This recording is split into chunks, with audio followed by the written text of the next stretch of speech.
Something's in the air. I can feel.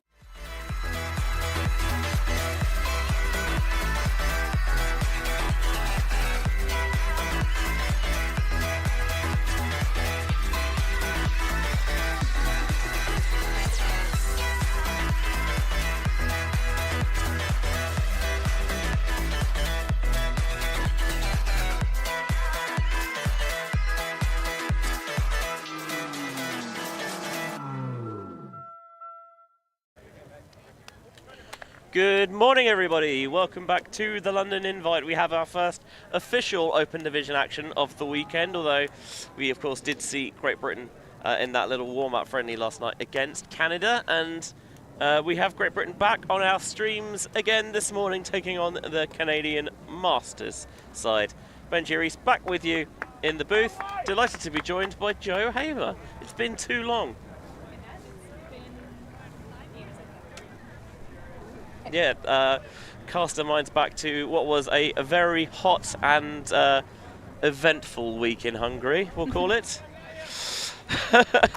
One that will live long in memory for many reasons.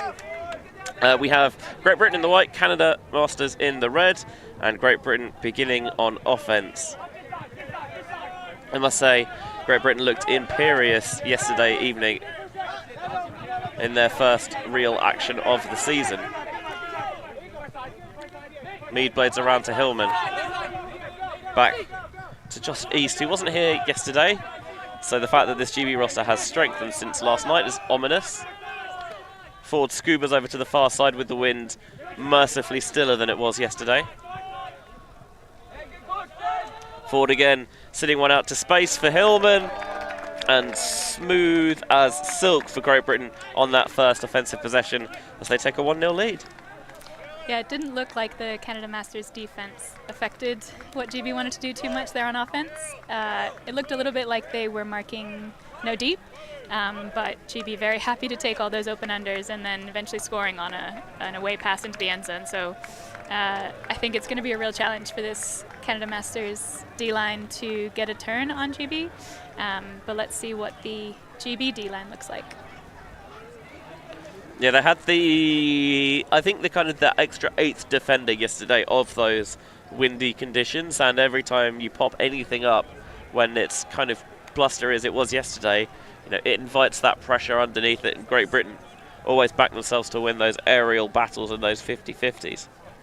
Was that friendly here at the Grasshopper pitches? It was indeed, yeah. You can go back and watch it on our YouTube, where all the games are available for free at your leisure this weekend. Lovely to be back at Grasshoppers for the 3rd year.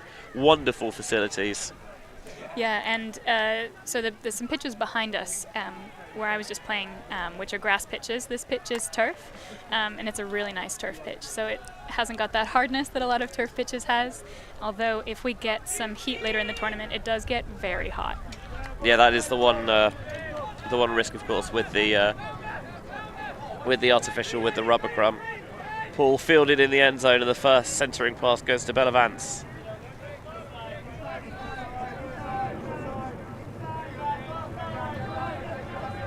Swung again towards the far side. Bellavance looking for an option and getting bogged down a little bit, but they are able to get it free and try to work some break side space.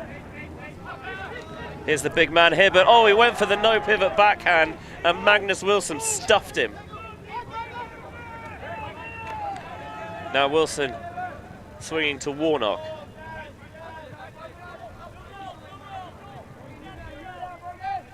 Bignell going short to Wilson.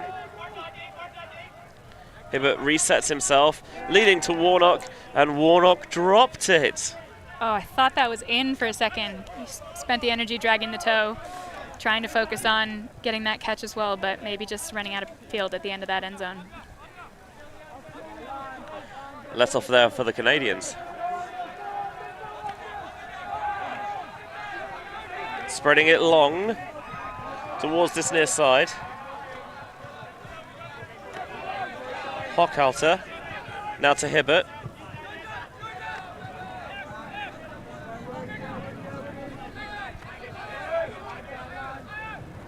Seems to be a little bit more connectivity with the Canadian offense, but came up empty there.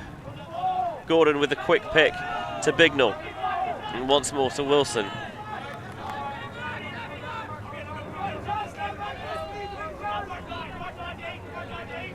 Bignell zipping it. Terry gives it to Bignell up line. And then Hall finds himself free, front and centre. And GB with a break to take the 2-0 advantage. Strong start for GB, although I think they'll probably be frustrated not to have made that first break the first time they had possession. I think we'll see here, yeah, okay, that's the replay of the second break. There's a lot of fun-looking matchups out there, I think. In terms of height, there's a lot of height on both of these teams, and I think there's some really good matchups in the 6'2" and up space that should be really interesting. Canada with a bit of a frustrating turn there. I think they maybe just undercooked a throw and turfed it slightly. We'll see the replay here. Yeah, this is the hand block from Wilson. Hibbert trying to get it out quickly before Wilson's set, but he does have that long reach. And Hibbert, I'm not sure, was quite expecting it. Yeah, again, when you've got height on height, you've also got length of arm on length of arm, so that'll be pretty fun to see how that wingspan matches up across the team. Yeah, if you're not utilising the full width of the pivot, then GB do have the size and the athleticism to get those blocks on the mark.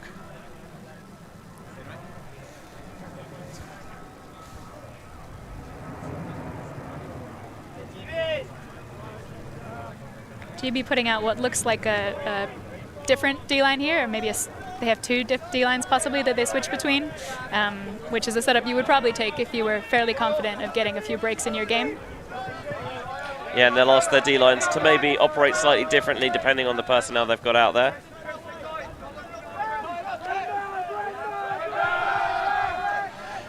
The Canadians this time trying to look towards the end zone. Rag put enough pressure on it, prevents Litic from quite wrapping his arm around it. Yeah, that was definitely a pressure D, forcing Canada Masters to go up early, try and catch that. It's a good throw. Possibly hung a bit too much. One of the things that we talk a little bit about with this venue is that it's not super windy today, at least at head height, but about 3 feet up it does get a bit windier, particularly when you've got the rugby club there blocking some of the wind but not all of it, so sometimes high shots do go a bit different than you expect.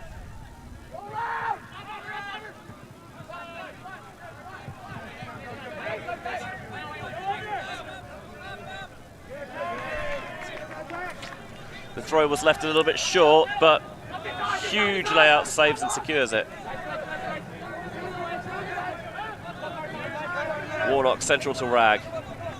Continues downfield to Brooking, quickly out of his hands.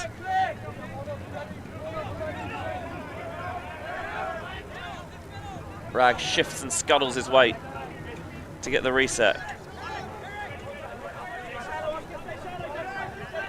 And now here's Declan Cartwright. Oh, Rag guilty of just taking his eyes off that one. Really important this early in the game to punch in one of your O-line shots, and that one was a really smart way to make use of the wind that has just picked up now. So it floated right over the head of, I think, at least 2 GB defensive players. Yeah, and then an easy catch right in the back. Good moves, particularly in this wind that has now started blowing. I would describe that shot that was just taken there as a downwind shot. So the GB Open is about to have a bit of a downwind O point, and Canada Masters will be going slightly upwind if they are able to get the turn. Yeah, GB able to generate turnovers on both of Canada Masters O points so far, but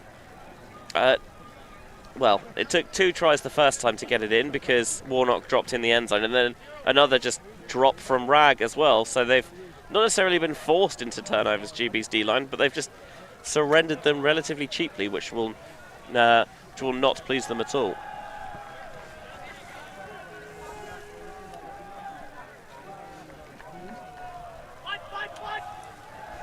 The pull from Genet. Fielded by Mead, and the first pass to Abrams. Yo motors his way underneath. Playing on the D-line this year for Clapham, but on the O-line for GB and tries to connect with his one-time Sussex teammate Haynes. But it's not there. Instead, the arcing shot all the way over the field, and McHale rips it away.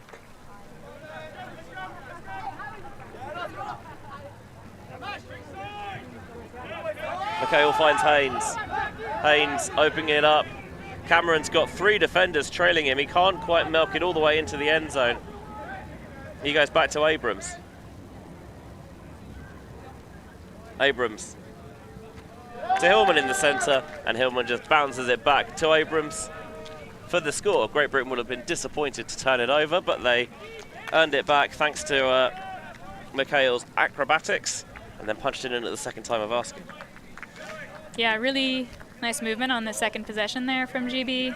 A long strike plus a lot of small movement around the end zone, but I agree. I think they'll probably be pretty frustrated with themselves to have turned over on their O-line, but for Canada Masters, that's something to really get excited about. If you're able to get turns on this O-line, you're giving yourself a chance. Here's that shot that we see.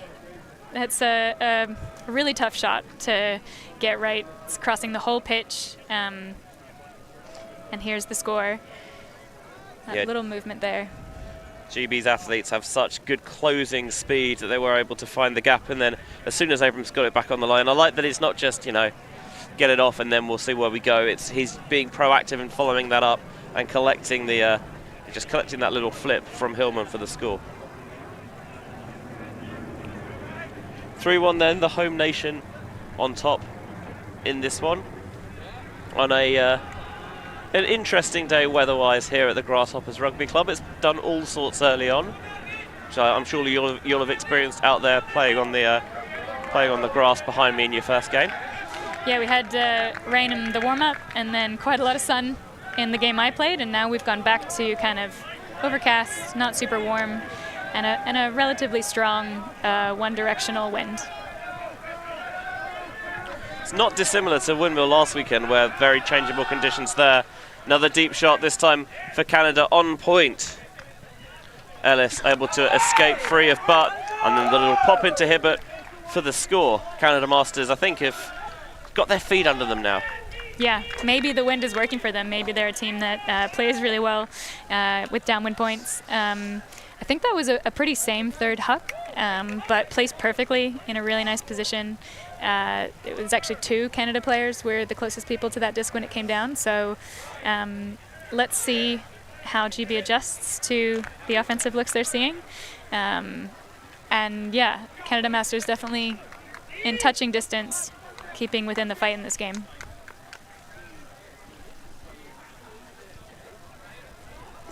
The game between GB Open and Canada Open yesterday was Great Britain raced to an early lead and then traded out towards the end of the half and then blew them away in the second. So certainly we have seen this GB side move up through the gears, but this is a Canada Masters side that has seen a lot of ultimate without trying to be kind of knowing about it. You know, they've experienced ultimate at the highest level for campaign after campaign, so you know, coming up against a really strong side of this, it won't faze them at all. Yeah, and every game has a rhythm to it. Sometimes you have the first half fully trading, and then the second half one team breaks away. Sometimes one team breaks away in the first half, and then you trade out till the end, or you have multiple different runs in different directions. And once you've played as many games as both of these teams have, you start to recognize what kind of story the game's going to follow and figure out when is your opportunity to try to take that breakaway. Abrams to Ford, slashing across the field. Hides the disc away for a little bit, then to Mead. 3-player dominator in the back. So now they get into the red zone and they're getting those downfield a bit more involved. Haynes pings that one to Ford.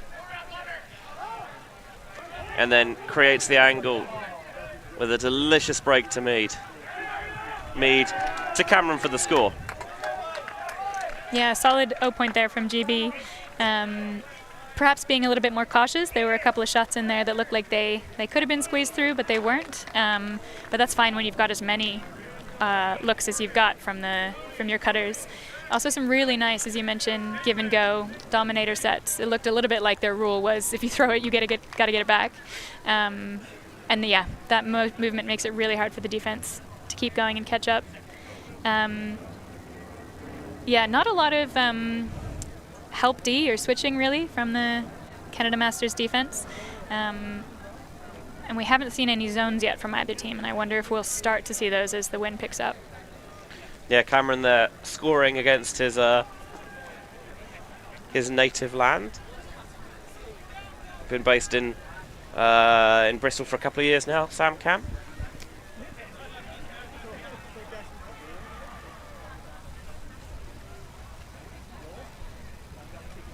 Another big, long, lean athlete to add to this GBO line, as if they necessarily needed any more. Yeah, we've got the rosters in front of us, so we can see the Canada Masters team has about 6 or 7 players fewer than the GB team. Unfortunately, we don't have heights in front of us. It would be really interesting to see the breakdown of the average height across these teams.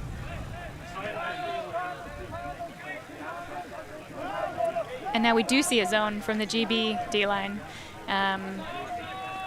Looks like just as Canada breakthrough. I'll try and figure out what it is. Yeah. This is something they did well yesterday, was continue shuttling through this defensive playbook and keeping the Canadians guessing and not letting them get into too much of a rhythm. Through the central, Hall absolutely trucked him. That's, let's be honest, pretty bad.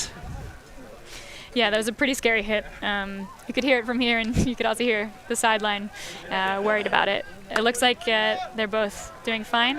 It's just a relief. You can see why he wants to flash in there, because it feels like there will be an opportunity for a second, and then by the time he realises he's not going to get there, and he is going to get a lot of his opposition, it's too late for him to pull out.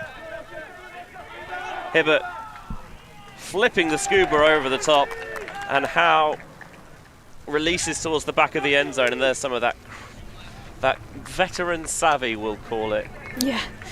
Yeah, really great calmness on the end zone line, and again finding a shot very similar to the shot that they took in one of their earlier O points. Here we'll see the replay again.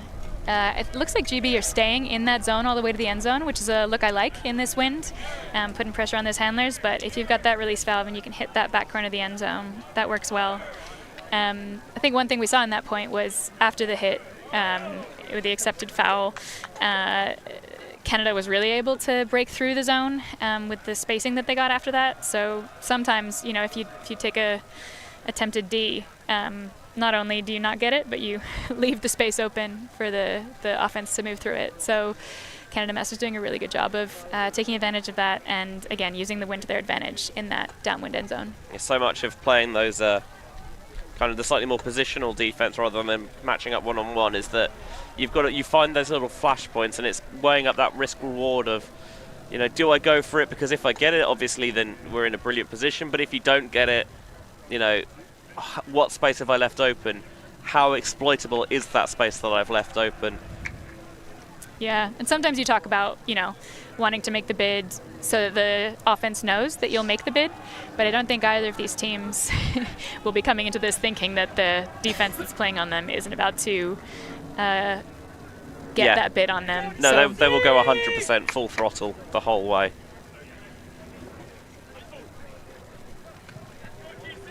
Hillman watches it all the way into the breadbasket. First pass is to Mead, with Great Britain operating out of a vertical set in the centre. Forward on the far sideline. Tosses that pass up to McHale. Now Mead once more. Back to McHale. Oh, it's a riser, but East pops up. Comes down with it. East, all that throws low. Cartwright saves it from the rubber crumb, and now back to East.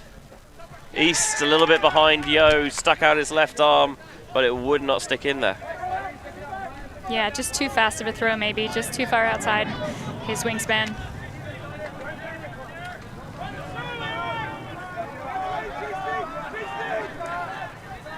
Short, and another reaching grab made there by Zlatic.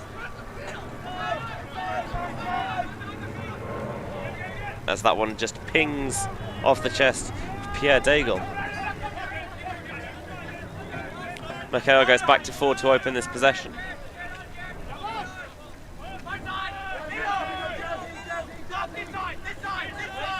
Mead continuing to Hillman at midfield. Hillman now to Yo, looking downfield, but nothing immediately available. He'll just keep it moving through forward to Mead.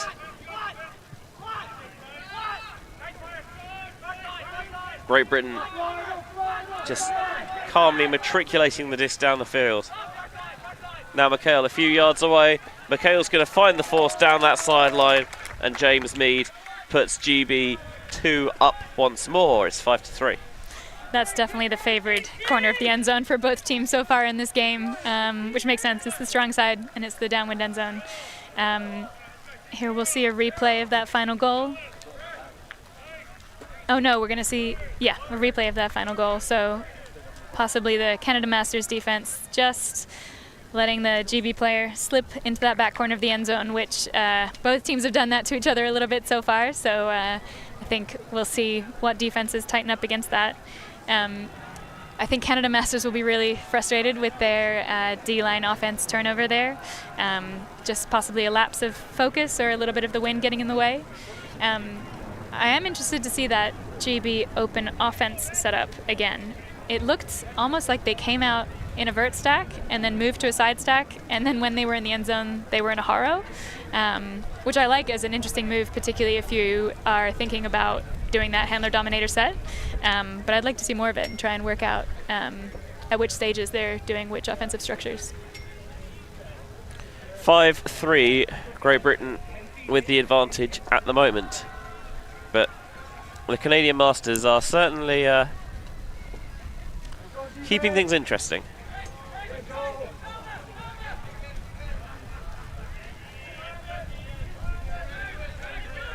Great Britain look like they're zoning again. Feels like they've got 3 up front and then kind of Joel Terry just patrolling a little bit behind. Nice find through. And a bit of a bump from Brooking there on Hochhalter. Yeah, that's always frustrating when it happens. It's never intentional, but it did take away the opportunity to hit a pretty open player in the deep space.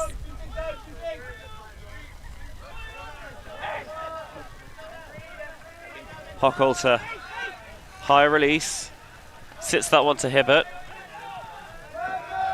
The rangy Hibbert has it back in his hands now.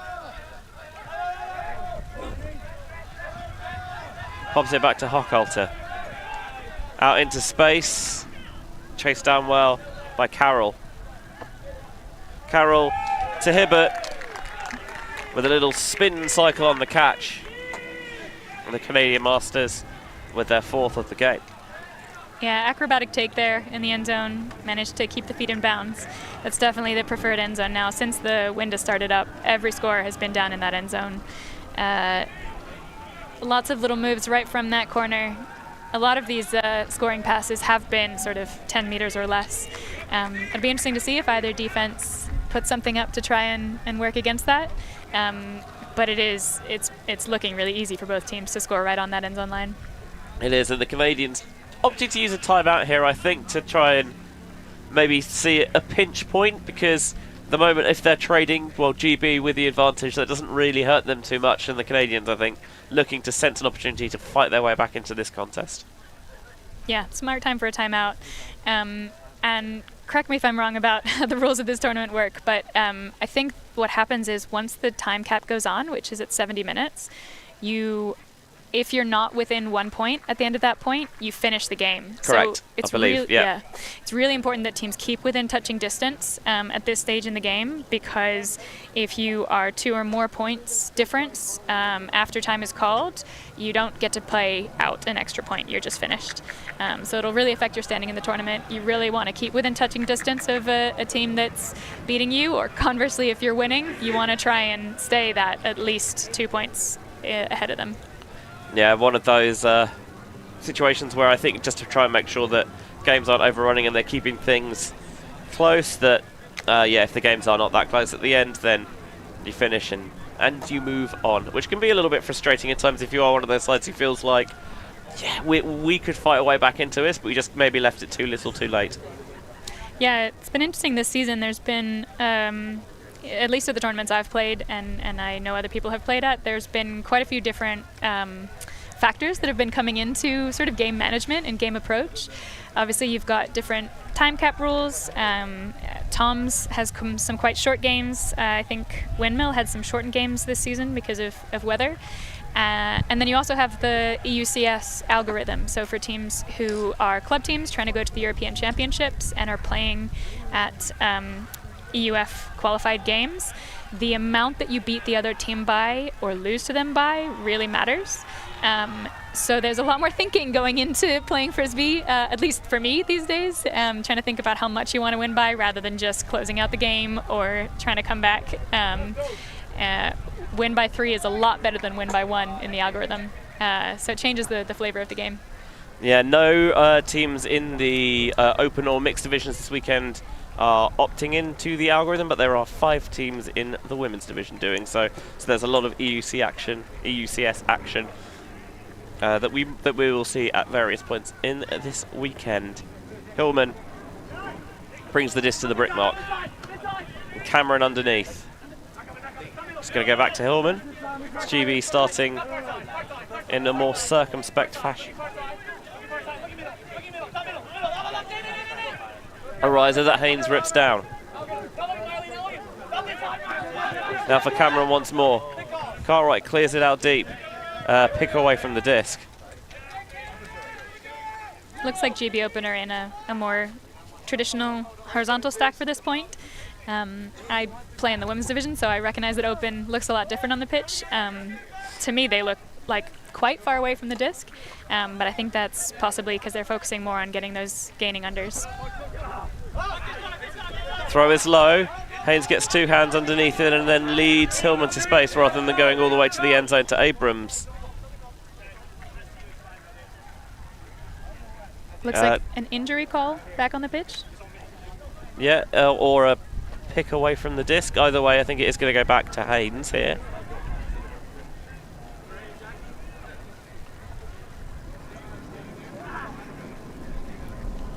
Possibly a foul away from the play. Looks like we might have had someone step on someone else's foot.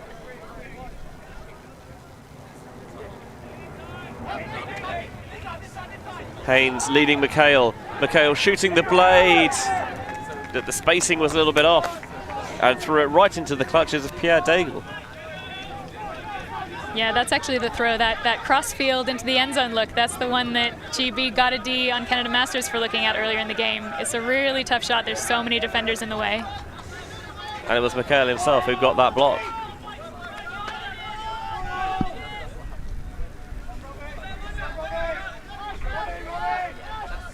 The reset, oh my word, the reaching grab. Not quite sure how Genet got it, but he did. And now Jay.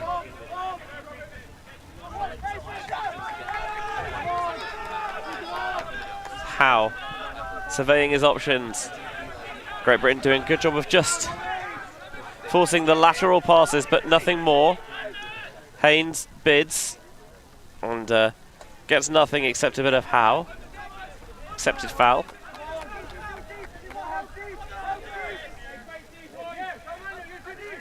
Timeout called.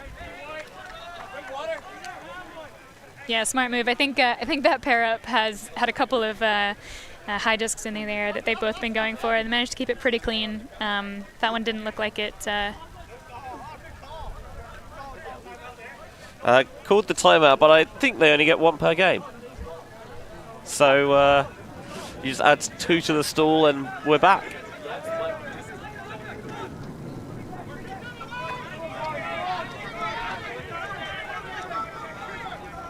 Sinclair.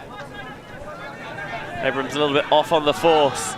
He's going to chance his arm and shoot it deep down the sideline, measured to perfection.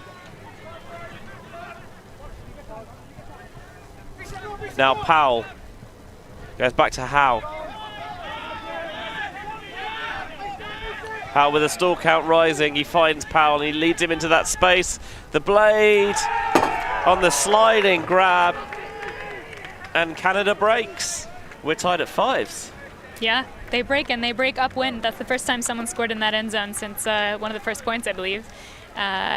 Really strong from Canada Masters. They did look like their offense was slowing down a little bit. Their cuts were kind of really well covered by the GB O-line defense. But I really like the move to just stick it in that end zone with the long put, particularly when that's the upwind direction. If you've got throwers who can place it as beautifully as that throw is placed, it gets you all of that distance. And yeah, in that case, it got them the goal. This would very much have not been in the script for GB, but it's something they've got to deal with. They've invited themselves a little bit of pressure, and now they've got to fight their way out of it. Yeah, it's good to get broken sometimes. To brings the O-line together. That's what I tell people. There's the goal scorer for you, Pierre Daigle. 1 goal, 1 block, and 1 turn to his name so far.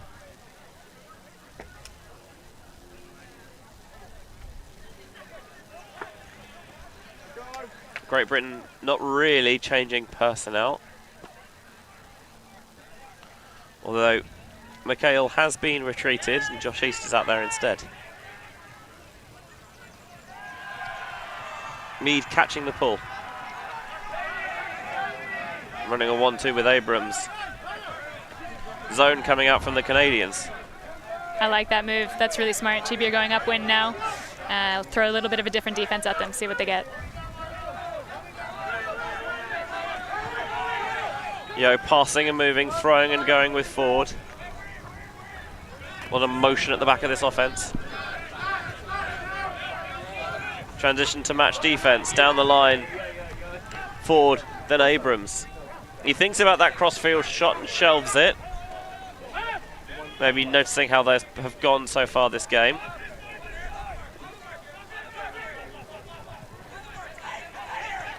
Ford suggests the scuba, but nothing more. As East nips in front of his teammate to nick it off him.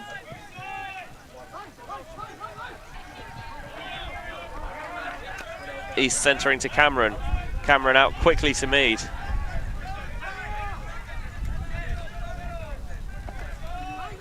East, I thought it could have been thrown to, but Yo taking the safe, sensible option. Now Ford off the front. They will find East in the end, and Great Britain just calmly and slowly, just not quite trampling, but striding their way down the field for the score. Yeah, good movement by the GB Open offensive line.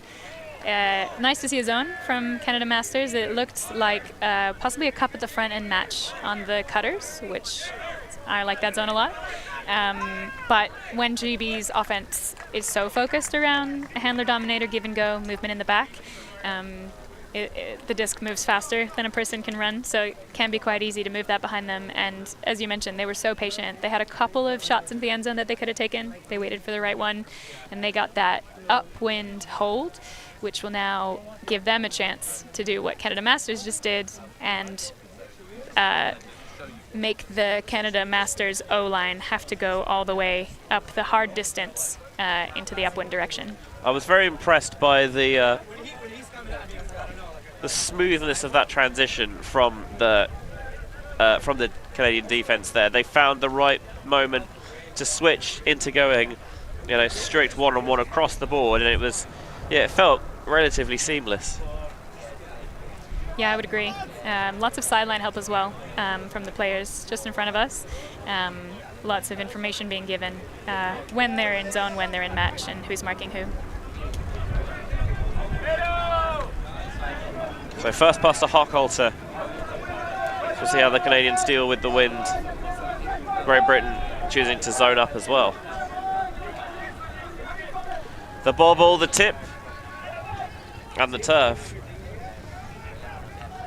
Rag wants to get it into play quickly. Breaks around to Bignall. Try and give themselves a little bit more lateral space to work with. Again to Rag as Bignall powers through. And now the big man Butt. Back to Rag. Rag squeezes down the sideline to Modiano for the score, and the GB break responding well to getting broken themselves. Punching in a clean hold and then a clean break conversion as well for 7-5. Yeah, really well done, taking advantage of that downwind direction again. That zone that GB put on, I think, was very smart. They had a lot of players around the disc. Canada Masters choosing to try to put the disc right into the middle of that cup, which is, you know, possibly the path of most resistance to that defense, and GB being rewarded with a turn for that. So, yeah, 7-5 now to GB. The half is at 8, so we'll see if Canada Masters can hold this downwind offense, or if GB will go into half on a break. Yeah, Great Britain did start the first half on offense, so Canada will be receiving after the interval.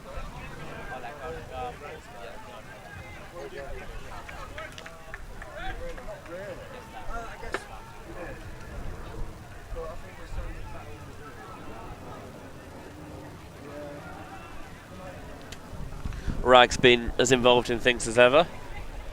An assist to block and that unfortunate drop early on as well.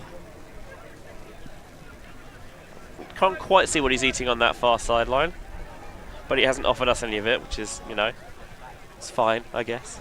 Not bitter. It's probably a protein bar or something, and so I'm actually not that interested. Great Britain again continuing to cycle through their defensive options.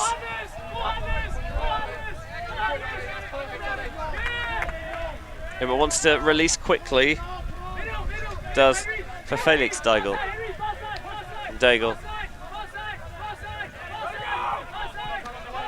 with Hochholter now trying to marshal the offense travel called. Blading it over the top. Defender peels into that space. McHale to Terry. Terry absorbs the contact and calls the foul.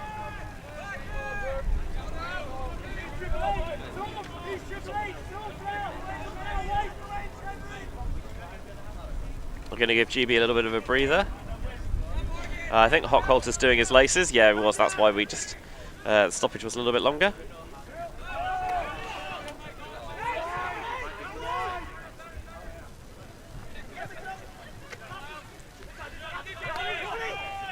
Brooking now to Gordon.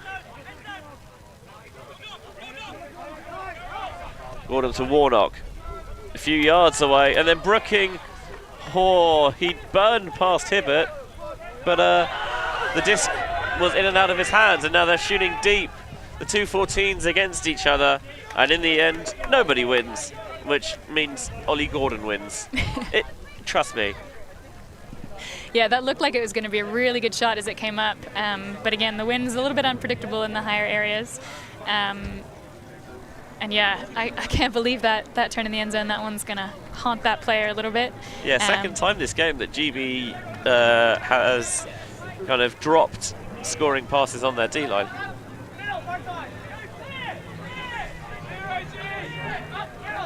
Warnock to Bignall. He's going to continue the swing to Terry. High grab well made there by Chris Allen. And now McHale. Switches into his right hand to flip to Bignall. Continues to Allen in the centre. Can they get their end zone offense set up? Brooking. Warnock with a hop, skip and a jump into the end zone. And that's a break into half for Great Britain. They've got an 8-5 lead. Yeah, GB do convert on the second time of asking. They didn't look too pressured there on that second offensive possession. Here we'll see the replay of that.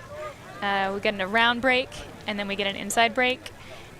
Something I've been really impressed with in this GB team is I think they've taken on a lot of the inside breaks, particularly to handler up the line gainers.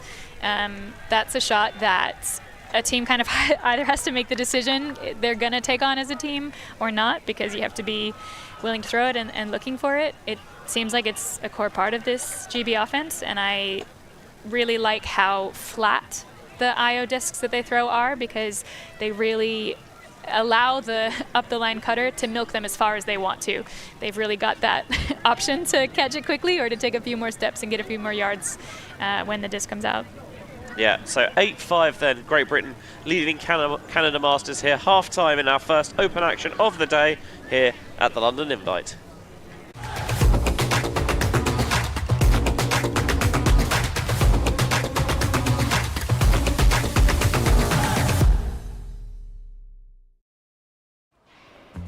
Always on the move? You can keep up to date with ULTI.TV on all of our social media channels.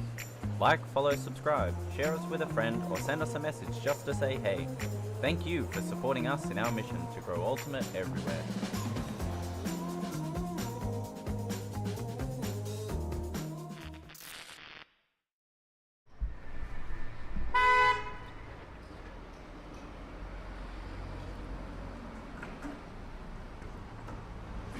Nabisco Electric, become a member.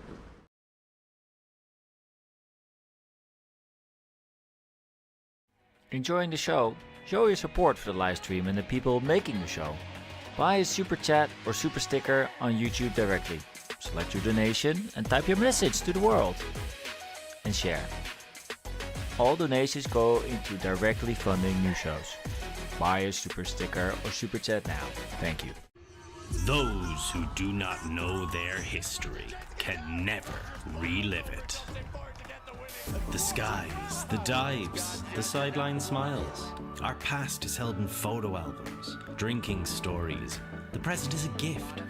And here at ULTI.TV we want to make sure we always appreciate it, capturing the immortal moments of Ultimate from around the world and making sure everyone can enjoy them for free, forever.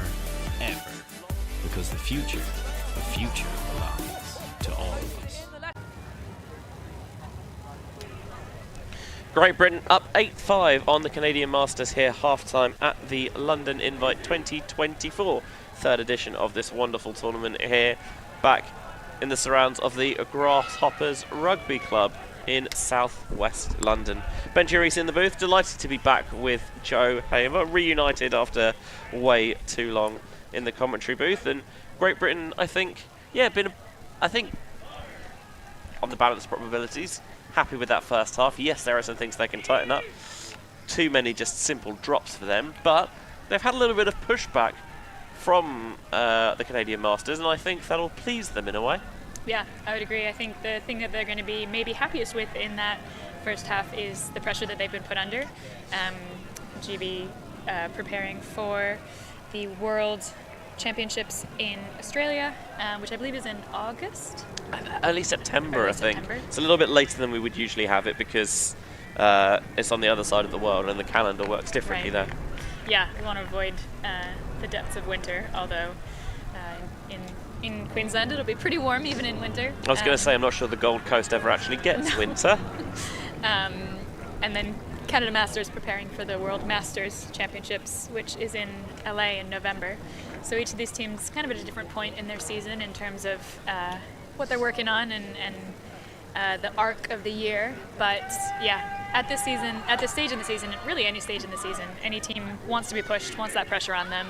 Nobody ever wants to concede a break, but if you don't in the run-up to your tournament and then you do at the tournament, it's a whole fresh new challenge to take on with that group of people. So yeah, I think GB will be frustrated at their turns, but they will be happy to be in this position now after the half. Yeah, Canada receiving to begin the second half, but going against the wind. Although the wind has, I was going to say, it feels to me like it's died down, but I can see one of the parasols on the balcony over there is still fluttering away, so maybe not. There's a lovely venue here. We've got this this AstroTurf rugby pitch here with the kind of the lush grass fields behind us, which actually I've not had a chance to properly check out this weekend. But how did they feel to you underfoot? Yeah, pretty good. I think a little bit of the rain last night and this morning helped out. They're very soft, the grass back there. they are at a 90-degree angle to this, so you've got slightly different wind, but that's nice to have a little bit of variety. But yeah, the grass is really high quality. Yeah, been fortunate to have built this relationship, the London Invite, with grasshoppers, and it's nice to be back in the capital again. Even though southwest London is not my neck of the woods. I It's a think, bit I think fancy. we're probably west-west rather than southwest. I would describe. You know what? That's also probably fair. Yeah. It's all a bit fancy for me over here, to be honest. Yeah, it's also, it's obviously lovely to be in London. I live in London, but it did take me an hour and 15 minutes to get here today, so.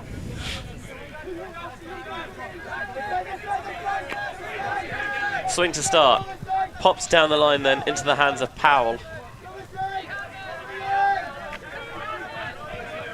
With so much strength and depth across both rosters. Here is Powell. Short slash to Lee, and Mike Lee to Andrew Carroll. I mean, that was... I felt like the halftime did Canada Masters a lot of good there, because they came out and they were, pretty hot to trot. Yeah, really nice shot into that end zone. Pretty firm third, but really good arc on it to get it to come back in bounds.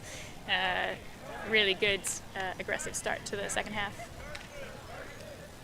It's interesting how teams kind of respond to these, the timeouts and the half times, because the half times here aren't as long as they will be at the World Championships later in the year, where you kind of get the full, 5-7 minute half times, which is a kind of almost an entirely different proposition in a way. But and the fact that you take the break, you take the time off, you get the mental reset, and then you come back out and you've not missed a beat is always a good skill to have.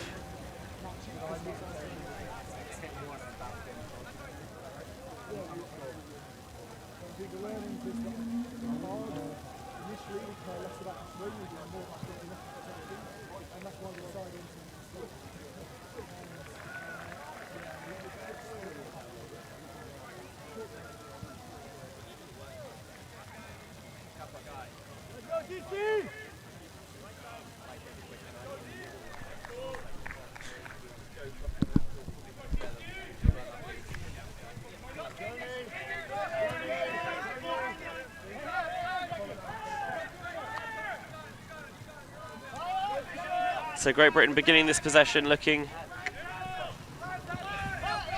for the short game to begin. McHale slashes across from the far side. And now stepping into this one, looking for East.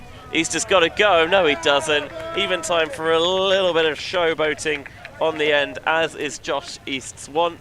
You always look a real numpty if you do that, and it doesn't go to hand. But all the confidence in the world that he'd get it. And Great Britain, their first possession of the second half, is a clean hold as well. Yeah, we seem to have swapped end zones, which one's the preferred one to score in. That likewise didn't look too challenging for the GB team. Those players, as they set off, as the disc was thrown, there was only a little bit of a margin between them, but really increased it, and as you said, was able to run down the score pretty easily. Yeah, giving a thrower like McHale that power position is a risky strategy, especially when you saw the speed there of Josh East just open that separation for the score. So I've only just realized that our commentary is not only being shared on the stream, but is also coming through the speakers at the stadium. So I've never been in that type of commentary setup before, but the players can hear our commentary about them as well in between points. It's a little bit disconcerting. Yeah.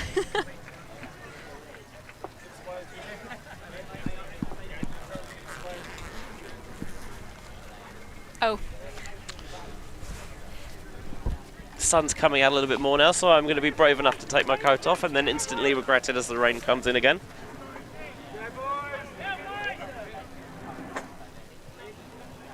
Oh, just left that pull to let it go out of bounds. Smart move. That's the first out of bounds pull of the game, but it's good to take advantage of them when they come. Yeah, if you get any freebies, you are generally wise to take advantage. It's that phrase, don't look a gift horse in the mouth. which I've never quite understood, but... If you're given a free horse, you don't want to check its age by having a look at its teeth. Oh, okay. I'm learning. Thank you very much. I don't really trust horses, so I try not to look too close at them at all, to be honest.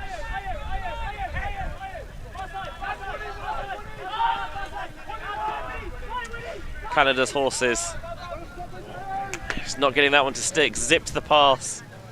And it spanned through the grasp of Ellis. Accepted foul there as Alan was going to make the catch. Just a little contact from behind there from Felix Daigle. Accepted foul, so stall in on 1. Alan to Brooking.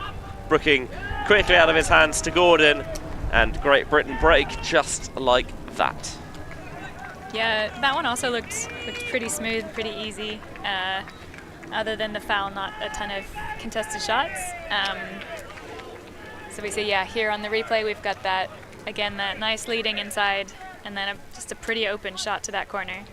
The advantage of getting the disc towards this high side of the field is that with cutters kind of pushed all the way over to that open side, is that you come across the field and it's kind of the inside window, but it's not really an inside throw. It's still relatively flattened out into space. And so you don't have to get that exaggerated edge. You don't have to get these kind of devilish release points necessarily. It's a flat throw out in front. Brooking's there catching, and he's looking, and he's already seeing what's going on the break side developing in front of him, and he got it out of his hands as quickly as he got it in, and Ollie Gordon catches the goal for the break as the wind just begins to pick up a little bit more. I did mention that I shouldn't have taken my coat off. I think it is going to go instantly back on. Yeah, British summer has really shown us everything it's got. Rain, wind, sun, heat. Yeah. Cycle through them. Yeah, I live in the middle of nowhere now, so yeah, it feels like whatever happens to the weather is. Well, actually, where I live usually it's rain. I'll be honest. Whose idea was it to go and live in a valley? Honestly.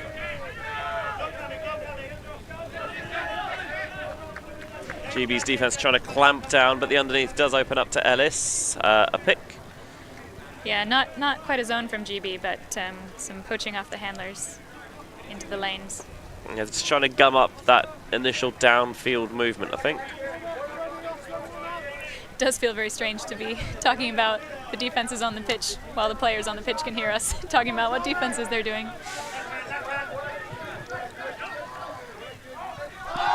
Just trying to be in my own little bubble here. The shot over the top. It's too long. It felt like Bella Vance was going to have a shot at it, but I guess he obviously had a better angle at it than we did, and knew from quite a way out that he wasn't going to have a chance of getting there.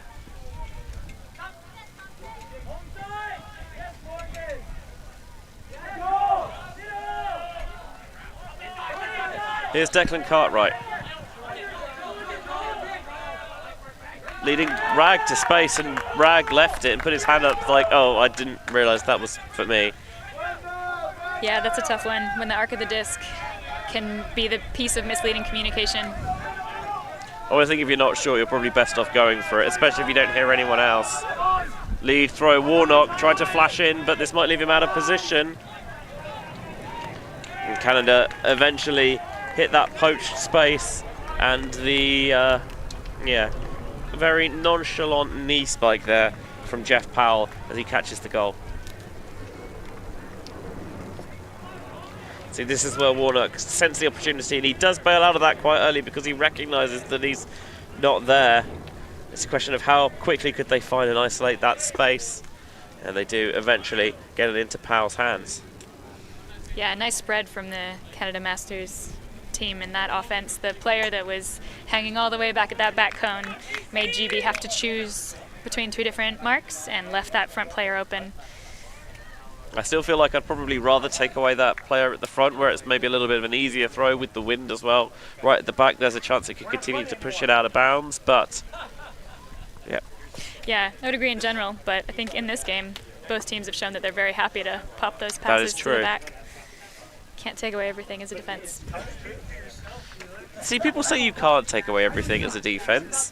Have they really tried? I think maybe you could. You always got to believe you can. Right.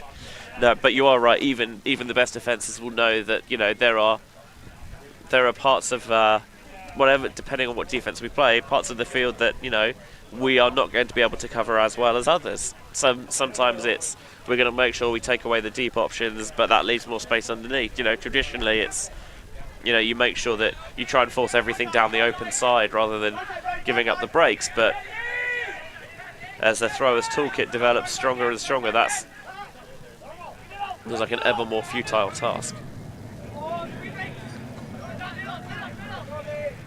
Haynes to Hillman.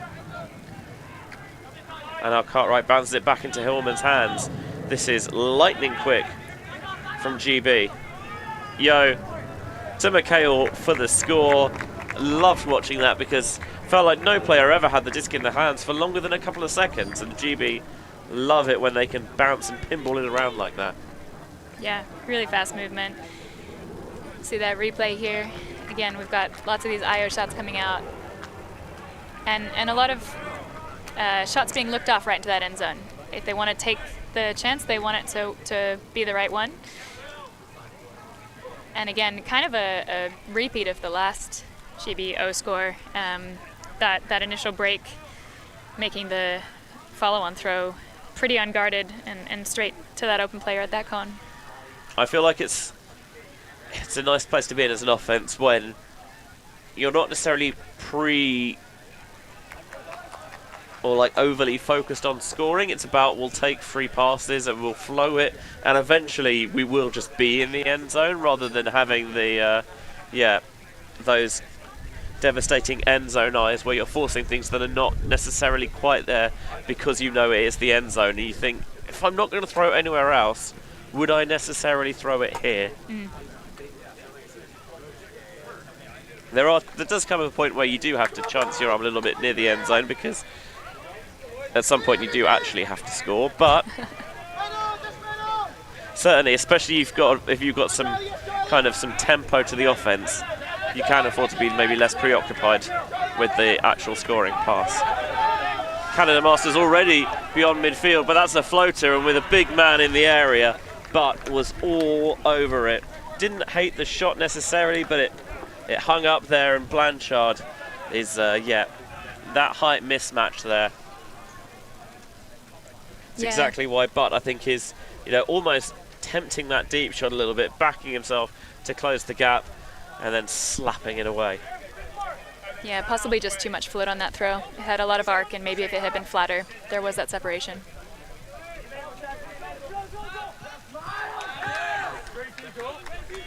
Canada going to get it right back though. Great Britain, I think, will probably look to sharpen up this break efficiency. Bellavance to Carroll, right into the end zone to Sinclair. Again, that was quick as well from the Canadians. Yeah, you kind of feel like these teams are learning from each other, or showing each other that they can do what the other team has just done. That possession there just moved exactly around down the same part of the pitch, same speed, in and out of the hands into the end zone. I didn't see closely the turnover from GB, but it's a frustrating one when you get that turn and you can't complete the passes. No, to turn it over, almost instantaneously as well. So it's not as even as if you've gained some field position with it. So we've got 60 minutes on the clock now. The time is over at 70. So again, if they are within 1 at the end of the point that time is over in, they'll keep playing. But if the score difference is 2 or more, that's the end of the game. Yes, they kind of need to start getting breaks, and quickly, otherwise they will have that scenario that we don't necessarily see too often in Ultimate. They will essentially just be timed out, which is certainly a less satisfying ending,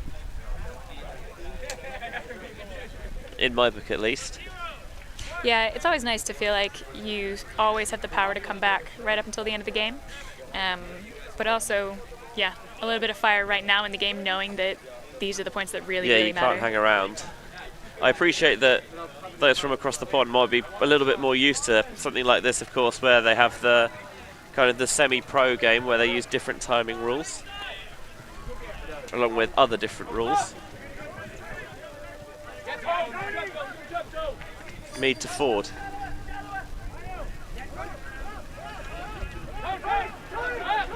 So Ford being marked by Morgan Hibbert. That's a superstar matchup.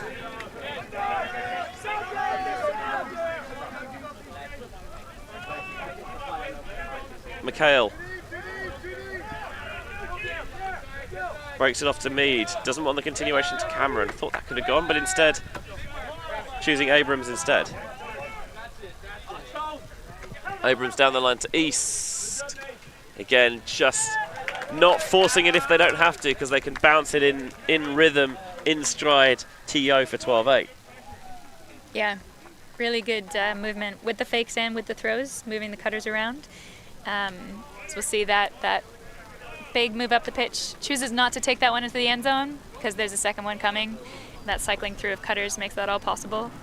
And some really nice comms within the GB Open O-line there. A lot of players calling each other under, saying who's going where. And also you could hear a lot of communication from the sideline as well. It seemed like it really held that offense together. Yeah, Great Britain have got a little bit of a point to prove, I think, this season, given the way EUC ended for them in a, I'll call it a nuggety final defeat to Belgium. It was not the most aesthetically pleasing game of Ultimate I've ever witnessed. I'll put it that way. It was a bit of a real grind at times, and they certainly would have felt that they didn't give the best account of themselves on that occasion. So yeah, they will have attacked the season with a renewed vigour. It always, it does rankle you when, you finish the season just shy of your goals in such a fashion that, that fire would have burned in them for the best part of a year, and they will be determined to, prove they are one of the world's best when they hit the Gold Coast in 3 months' time. The sun now has come out in West London, and you can feel the rubber crumb warm up in response. Speaking of warming up, I can see that the Barramundis, the Australian mixed national team, and Reading are getting ready for the first game in the mixed division here on the streaming pitch. Looks like a stoppage in play. I think a suspected pick that might actually not have been called a pick. Check back in. Sinclair central to Carroll. Canada trying to get that dynamism back into their offense as well. Things bogging down a little bit. Another call. Does not help your offensive fluency when things are so start-start.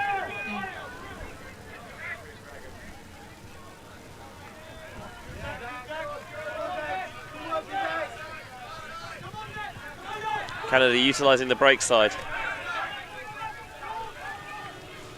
Moving it quickly and in rhythm themselves. Both sides now have found their offensive grooves, and they are proving very hard to shake out of. Yeah, we see here on the replay the swing all the way across the pitch. That free player on the side and then that free player in the end zone. I think a zone from GB. And I think Canada Masters have figured out that one of the ways to attack that zone is by keeping a few more handlers behind the disc, taking those swings and getting it to that open side. I mean, it was almost textbook swinging back and forth, really stretching the field, not vertically necessarily, but horizontally, and making them cover all the grass sideline to sideline.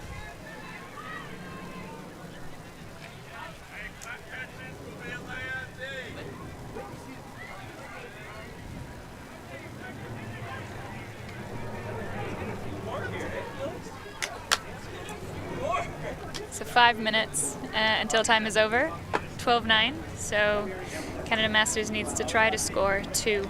Yeah, I think, get a break here, and then maybe who to go's break there, and then all of a sudden you've given yourself a chance. Yeah, that's the game plan. But you feel that if GB put this one in here, it probably will be, too little too late for whatever Canada can muster.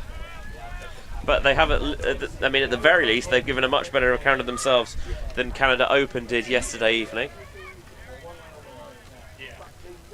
In what was, let's be honest, a bit of a Murphy's Law game for the Canadians, where everything that could have gone wrong pretty much did. Mead's first pass is to McHale.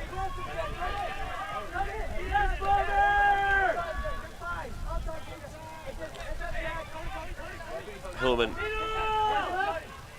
centering to Mead. East just tries to absorb as little contact as possible. But Great Britain, again, just have felt like gone full throttle, and they've finally been slowed down. And then that was crafty from Mead to find that window through for Hillman for the score. It's a wicked release. Nice movement down that sideline.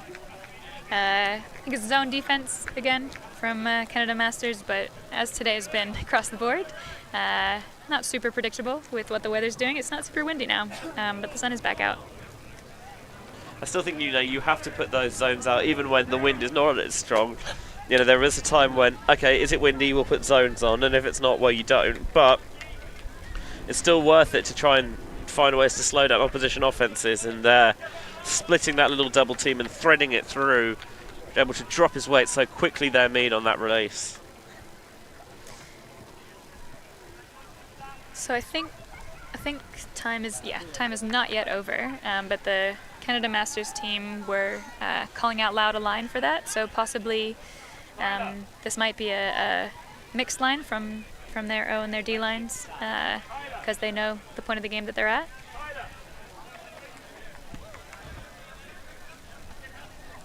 Yeah, expecting to hear it's not a hooter, but it's the speakers behind us.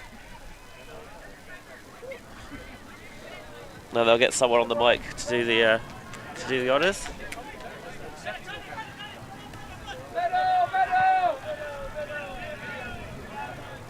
Bellavance to Hochhalter. Bit of air underneath it as he swings to Ellis.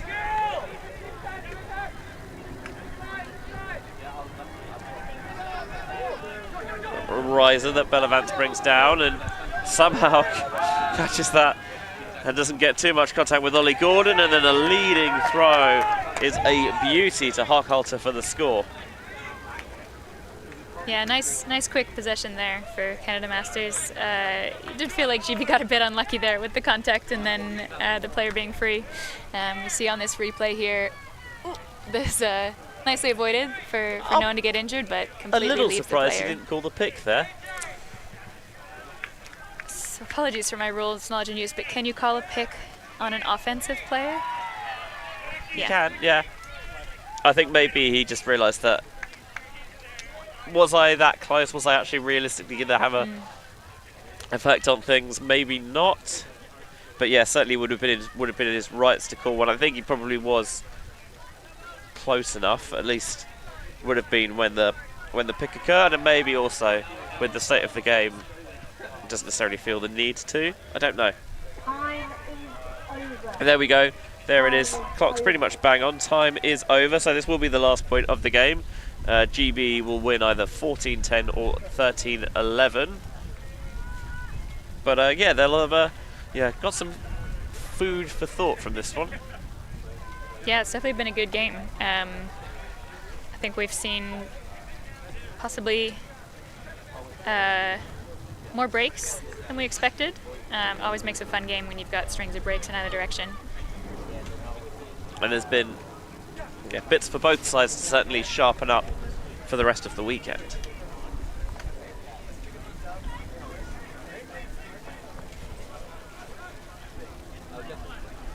Howell with the disc in hand, ready to start the game's final point.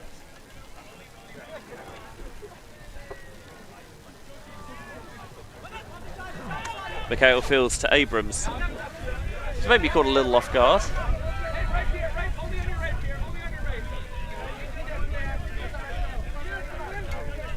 Ford is wide open in space. He goes short to McHale. splitting the gap through to Cameron on the far side. There's Fire, which is pretty much always the transition into a match defense. Ford bouncing it around with Hillman outside the end zone. He could get this back to Yo, and almost indoorsy style that one, the blade down the sideline. Yo with the foot tap, and GB Open will close out the 14-10 victory. Comfortable for them in the end. Yeah, again, nice movement against the zone transition there. As that player thought to drop a little bit, finding that unconventional, as you said, maybe slightly indoors throw. Definitely the right throw to throw in that occasion. Gets over the top of the defense, lands in the end zone, and GB take the game 14-10. Yeah, I think they'll be happy with this one again. If they watch it back, they'll pick out things to improve. Of course they will, because you don't get to be playing at this level if you're not critical and analytical when you need to be. You have to be honest sometimes that even if you win, perhaps there were always things you can improve, and even if you don't win, that there are still things that you did well. But GB, I think, good first foot forward in this tournament. And for the Canadian Masters, again, I think maybe there are questions that you're bringing, not quite bringing as many people as some of the other teams here, and can you still hang with the some of the younger bucks as well? But I think they've certainly proved that they can. Yeah, and really nice to have a North American team over for one of these tournaments. We don't that often get to play North American teams on home turf, so really nice to have that variety of opposition and variety of playing styles as well.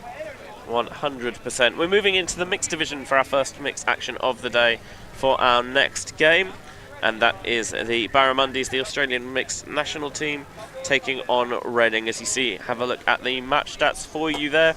Just the 4 breaks for Great Britain, 1 for Canada, and 4 of 10 on break chances. I think Great Britain will look at that and say, again, we want to be hitting on probably over 50% of those, but O-line generally pretty clean, only turned it over 3 times and got 2 of those back as well. So, yeah, again, not perfect, but there's a lot that they can use in that one as well. Thank you very much for watching here on ULTI.TV's YouTube channel, where all the games are free, live and in posterity for you. The final score here from this Open Division action is GB Open 14, Canada Masters 10. For Joe Hamer alongside me and all of our ULTI.TV crew, Benji Reese, we'll see you on the other side. Thank you. Thanks. Yeah, Milan. I mean, Ultimate.